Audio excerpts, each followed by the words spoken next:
Well, you know, it has been a while since we've talked about Dead Matter, and I'll be honest with you guys, I was really kind of looking forward to playing the new experimental build that is now available to all closed alpha backers. It's available on Steam now. They just dropped it, and they dropped a blog post to go along with it, and we're gonna go through it all here. If you guys like the video, leave a like on it. I know it's been a long time since we talked about Dead Matter. I was basically gonna leave it until it launched into early access, but from everything I was reading, the new experimental build was up. People were hyped on Twitter. People wanted me to talk about it. And here we are. I'm not going to play the game because it's still, closed alpha. It's still under NDA. But I figure I'd give you guys an update on where Dead Matter is, where it has been, and kind of go from there. Statement from the lead developer kind of starts this off, which is honestly never a good sign, but they say Dead Matter 0.7 is a major update. However, this experimental build is not 0.7. It's only an experimental preview build. So if you're only interested in playing a polished version of what we've spent the last year working on, then this will not be a build that you will enjoy playing. Okay. This experimental build is generally meant to serve as a living preview of what 0.7 will be bringing to the table. However, there are still a lot of missing features, bugs, issues with performance, as well as a variety of features that have yet to be recreated or fully implemented. So for those who don't know, and they kind of go in and give the background here, they made the difficult decision back in March of this year to hit the reset button because they needed a stable foundation for the future, and they felt that 0.6, which was the old build, it represented a barrier to future progress with hitching issues that they spent months trying to pin down and iron out, and it basically became a departure from the original vision of the project. So they basically said, you know what, take what we have, scrap it, take the good parts, and rebuild the entire fucking game from scratch. So 0.7 right now is an experimental build. This isn't the actual update apparently, but what they say is they've been focusing their time building a strong technical foundation. They do not feel that they have a strong foundation for gameplay as of yet. They say they consider the experimental launch to be the first build that they can comfortably start iterating on their core gameplay system. So if you guys were looking for an update and hoping that the game has come along in a major way, this isn't it. And when you look at the current amount of features that are apparently set for 0.7 but you can't access in this experimental build, you don't have character creation.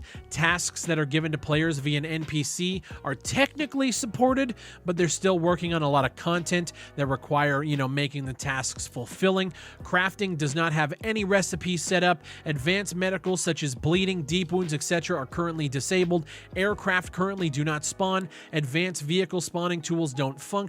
Human NPCs, traders, bandits, etc. do not spawn in the world. The game doesn't even feature multiplayer at this point. The things that they're looking to implement in the near future, map items, claiming of land, camping, base building has yet to be implemented. Advanced crafting, cooking, harvesting, female characters, multiplayer, loot spawns no longer slowly reveal one item at a time. Audio in general is currently lacking as they're apparently switching from the UE4 sound engine over to WY's. There's no faction or reputation mechanics. There's no grouping system. I mean, obviously there's no multiplayer, so there's no player grouping system. So I guess the biggest question is, what does this game feature that we can actually look at and see, okay, this has been changed or updated?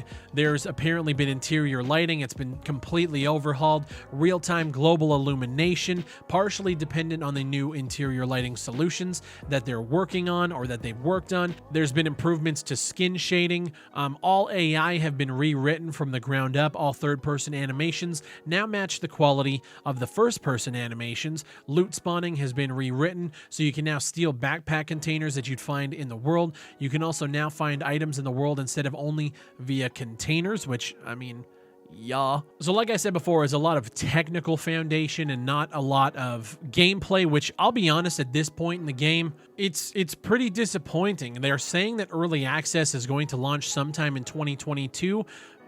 Man, I don't know, dude. But what I will say is their transparency in this update is the most refreshing thing about, everything that's happened and where they're at now. This is the shit that I want to see. They say now that we've got the entire list out of the way, and you guys can go and look at the entire list, I'll have it linked down below. We wanted to address the final elephant in the room. Point 7 is not going to be the update that makes Dead Matter a good game. It's simply a step in the right direction, and this experimental build is a preview of where we intend to go with this project. A quote here from the lead developer: "In all honesty, on this project, I was hoping that Point 7 would be the patch that gets the job done, that Dead Matter would be able to wash its hands of all the previous issues that it had faced, whether it be technical issues or issue with the gameplay itself.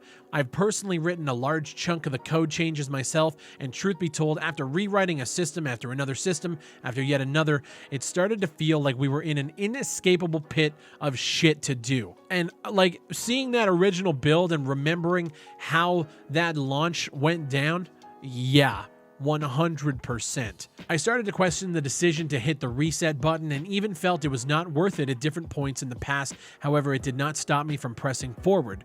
I firmly believe that with the time that I have had on this project to mature as a leader, especially after that closed alpha launch, which led to a lot of self-reflection and a more inward focus towards improving the way that we as a studio function. I have said it before, and I will say it again, with the amount of mistakes that we made during the course of Dead Matter's development before that closed alpha had launched, it's a miracle that we shipped. I don't look at it personally as a miracle. I actually think that launch, it did just astronomical damage to your project. I feel like it shouldn't have been shipped at all. The one line in this post is, "All of us at the studio, including myself, are very aware of the fact that Dead Matter currently plays like a 1 out of 10 game on a bad day and a 3 out of 10 game on a good day if you're being generous. While we appreciate the fact that our strongest supporters may not agree with that statement, I feel like we are being realistic. I know that our team is hungry to improve, and we will never allow anyone on the team to lie to themselves about where our game sits. I would like to personally give my gratitude to our backers. I wish I could thank all of you individually for the passionate support along the way. You folks are absolutely amazing and have enabled a young team of indie devs the once-in-a-lifetime opportunity to earn a place within the games industry, and we will never give up on this project or the people that have supported us. I'm extremely excited to see what we're able to come up with, as Dead Matter is now firmly back on track for a successful launch onto Steam Early Access. Now that a lot of the technical debt has been repaid, our focus will be on further improving the gameplay and delivering on our vision for an immersive zombie survival sandbox." So the question is, where do we go from here? There are quite a few things that need to happen leading up to that early access launch that Dead Matter and QI Software have to get right. They have to make sure that this game actually functions as a video game and that it's fun, and then they also have to figure out a way to get the messaging across that, hey, we fucked up in the past and we know it, and we're eating that shit every single day we're coding in the studio. Can you give us another chance? Now, me personally, I gave up my Dead Matter partnership earlier this year because it was benefiting nobody. Nobody could cover the game, and I feel like at this point it was actually a good call. Once the game hits early access, everybody's going to be able to cover it regardless, and you guys know I'm going to be the first one to jump in and see exactly how it is. They say that they're firmly back on track for a successful launch on Steam Early Access. I think at this point moving forward, if I am going to cover this game again, and you guys let me know if it's something you even care about anymore, no hype, no bullshit getting excited. Let's just follow the fucking development, see what posts they come out with, and then in the future, once the game hits early access, then we'll see exactly where this game stands in the survival genre. I still want these guys to be completely successful because, well, I was a backer and I covered them for years. And at this point, I can't even really be upset that there's nothing to really showcase and that this is kind of a reawakening for the Dead Matter team, because we didn't have a game really to begin with, because you can't call what they released into closed alpha a video game. So if this is the first step to reconciliation, I mean, good luck. I'd say there's nowhere to go but up. We know with game development things happen all the time, but I wish these guys the absolute best, and I'm very anxious to see what the game is going to be like when it hits Steam next year. Thank you guys for clicking on the video. Leave a like if you enjoyed, a dislike if you didn't, and subscribe for more FPS content. And if you're looking to jump into PC gaming, make sure you check out my sponsor, Apex Gaming PCs, for a nice pre-built that you guys can customize to your liking and your budget. Use code BigFry for 5% off that order. Have a great day, guys, and I'll see you on the next one.